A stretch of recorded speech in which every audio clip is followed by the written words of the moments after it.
Tell us why you had your hands up close to your neck.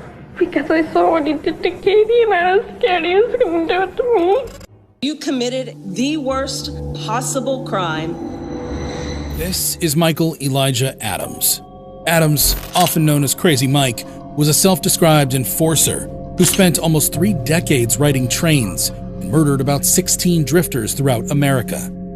Adams claimed to have left home at 14 to travel on trains by himself, where he finally met one of the Freight Train Riders Association's original founding members. I just ran into a big homie from FTRA, one of the founding 13 members from Libby, Montana.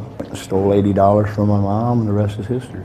He would later become their enforcer, dealing with anybody who got in the way of the group's drug deals or disobeyed their code. See, society labeled me as a serial killer.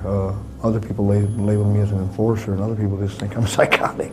This hardcore group of drifters would become his family. Adams was ultimately apprehended in 2011 for the 2000 murder of John Semler Owens after nearly 30 years on the lam. He was given a jail term of 15 years to life after entering a no-contest plea to second-degree murder. In 2006, he was moved to Virginia for a trial after he confessed to killing Robert Allen Chassereau, a 46-year-old drifter. Adams claims that he simply didn't like the drifter, contrary to the prosecution's argument that the murder was motivated by drugs. He also admitted to committing murders in Texas and Washington state. Adams showed no regret for his deeds. In fact, he took great satisfaction in his murders, claiming that he was serving a higher purpose by killing the worst members of society. Adams even claimed he was a necessary part of society. He said he looked forward to his retirement in a Virginia jail cell. So am I a monster? Probably. I don't know. I'm a necessary part of society. If you thought Adams showed no remorse for his violent past, wait till you see the disturbing case of Joseph Franklin. This is Joseph Paul Franklin. Franklin was quite the character. He was an American neo-Nazi serial killer who killed several innocent individuals during his murderous rampage in the late 1970s and early 1980s. Franklin had a reputation for picking on people he thought were less than him, especially Jews and blacks. He firebombed Chattanooga, Tennessee's Beth Shalom Synagogue in 1977. In August 1977, he shot and killed Alphonse Manning Jr. and Tony Schwen, a young mixed-race couple, in a parking lot in Madison, Wisconsin. However, there's still more. Franklin wasn't content with only killing regular individuals. He made attempts on the life of civil rights leader Vernon Jordan in 1980 and magazine publisher and pornographer Larry Flynt in 1978. Although Jordan was able to survive his wounds, Flynt was paralyzed from the waist down.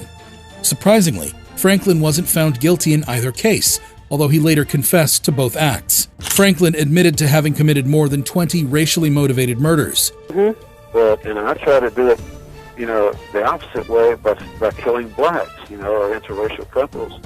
I took a different tack, than him, but basically I was trying to do the same thing, hoping other white supremacists would see what I was doing and say, hey, look, we'll go do it too. And it would happen so often that it would get a race war started. Franklin returned to the Midwest after killing 2 people in Utah, where he was stopped and questioned about a gun in his car. He escaped this questioning, but the authorities retrieved enough information from the car to raise suspicions about him. Investigators issued a nationwide alert to blood banks due to his racist tattoos and frequent visits to blood banks. On October 28, 1980, Franklin was apprehended in Lakeland, Florida. Franklin was found guilty of Gerald Gordon's murder and was sentenced to death. On November 20, 2013, the Missouri Supreme Court scheduled his death.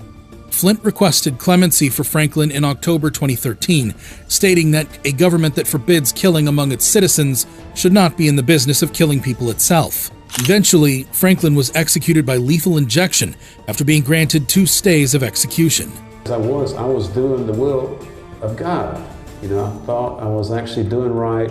This is what God wanted me to do. He showed no remorse for his actions and stated that he wanted to start a race war and felt that the survival of the white race was at stake. If it's the survival of the white race was at stake, stuff like that, Franklin's life was filled with utter violence and sin. But even Franklin was never close to as evil as a woman notorious for being the most dangerous woman in the world after she went on a massive killing spree. You're decent, Papa. I'm a fat killer. Yes, you'd be cool, sir. This is Joanna Dennehy. Joanna was a 30-year-old woman who left home at 16 with her boyfriend, John Trenor, who was 21. She had a turbulent childhood and began drinking, taking drugs, and cutting herself after becoming pregnant at 17. Because of her actions, Trenor left her when she became pregnant again in 2005 and took their children with him. Joanna relocated to Peterborough, where she eventually ran into Gary Stretch Richards, who fell head over heels for her despite her issues. Her antisocial behavior and obsessive-compulsive disorder were discovered while receiving medical treatment after being arrested in February 2012 for theft. Her 10-day murderous rampage began with Lucas Slabojewski just over a year later. After murdering Slabojewski, Joanna killed her housemate, John Chapman, and her landlord, Kevin Lee, because she liked the feeling it gave her.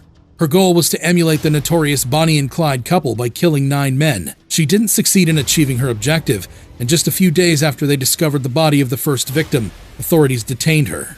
Joanna pleaded guilty to all charges and was sentenced to life imprisonment, with the judge specifying that she shouldn't ever be released. During the court process, she remained smug, smirking, and laughing about her crimes. Joanna Dennehy repeatedly fell in love with different prisoners while serving a life sentence. She still tries to entice guys to her. She seems to have an endless appetite for both blood and love. Joanna will serve the rest of her life behind bars for her crimes.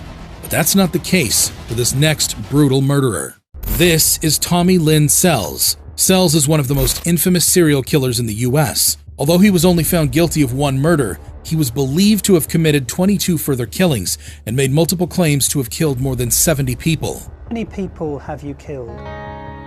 Lord, I don't know. Sells wasn't your average serial killer either. He was a hitchhiker and train hopper who committed crimes everywhere he went as he traveled across the nation. He held a few odd occupations, but they were short-lived.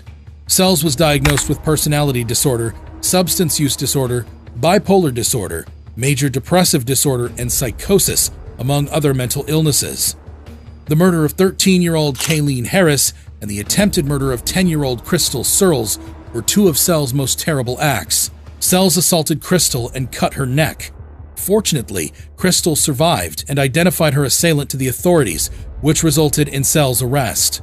Show us how you had your hands. I had him up like this You tell us why you had your hands up close to your neck.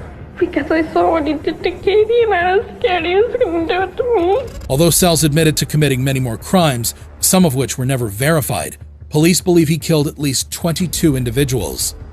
Sells' life was a sad mess. He had a history of drug and alcohol abuse, homelessness, and incarceration.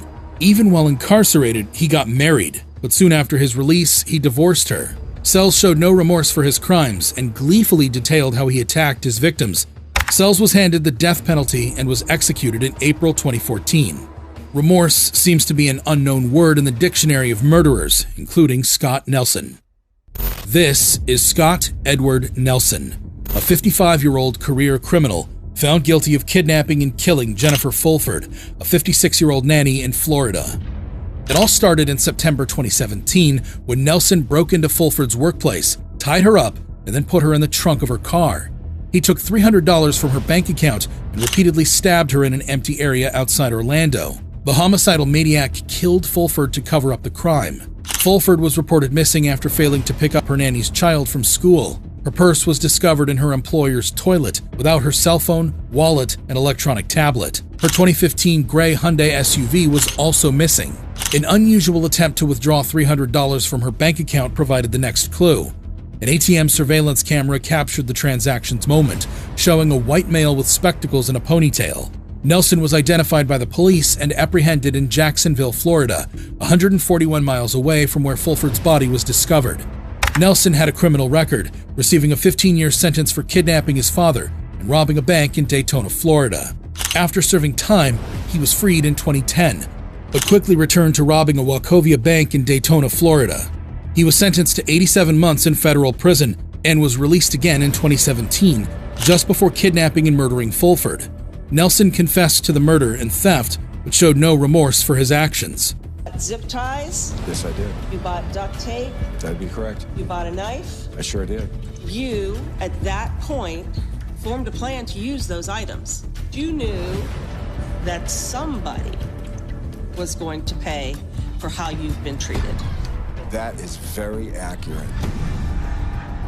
Nelson's crimes honestly seem pale in comparison to that of Gary Leon Ridgeway. This is Gary Leon Ridgeway. Ridgeway was convicted of 48 murders, but another conviction was added as part of a plea agreement, bringing the total to 49. That's right, this guy was a real piece of work. During the 1980s and 1990s, he preyed on young girls and women in Washington state, with most of his victims being sex workers or other vulnerable women. The press dubbed him the Green River Killer, and the first 5 victims were discovered in the Green River.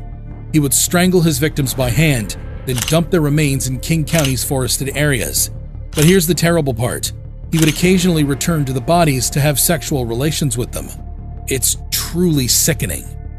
Ridgeway was apprehended in 2001 as he was leaving the Kenworth truck manufacturing where he worked. Through DNA evidence, he was linked to the murders of 4 women and eventually confessed to 49 homicides. But here's the kicker. As part of a plea deal, he volunteered to reveal the whereabouts of still missing women in exchange for escaping the death penalty. Surprisingly, this cold-hearted man had a wife, Judith Mawson. Mawson maintains she had no information of his crimes. However, when author Penny Moorhead contacted Ridgeway in prison, he claimed that his kill rate actually decreased when he was in a relationship with Mawson, and that he genuinely loved her. Ridgeway was sentenced to life imprisonment without any possibility of parole. He remained emotionless and didn't apologize. Guilty. How do you plead to the charge of aggravated murder in the first degree, as charged in count 12 for the death of Gail L. Matthews? Guilty.